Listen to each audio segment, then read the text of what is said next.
Well, we have enduring interests in this region, both the Middle East and Afghanistan, I guess, which technically is not part of the Middle East region. But certainly on the defence and security side, obviously we have ongoing contributions both in Afghanistan and, I guess more recently, in Iraq.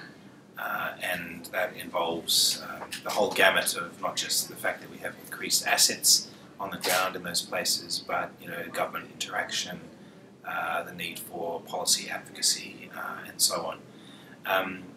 In the case of Qatar, where, as you mentioned, so one of the new missions is Doha, and again that is for a range of reasons, but there's a very strong consular footprint in Doha. We have around 5,000 Australians who live and work there.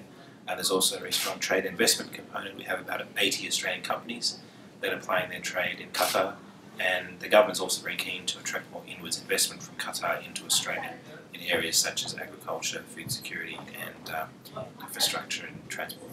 I think there is, generally speaking, there's not much understanding about Qatar and Australia, so you get those negative stories that are, generally speaking, the media is going to be more interested in negative stories, right? But I think it's mainly due to the fact that our people-to-people links are still developing. They're still at a fairly early stage, I think. For example, we have 14 direct flights a week between Australia and Qatar. If you compare that to the UAE, we have 133 between Australia and the UAE. So the more direct flights you have, the more people move back and forwards, the more tourists, for example, from Australia will visit, or the more students from Qatar will come and study in Australia, the more trade will happen.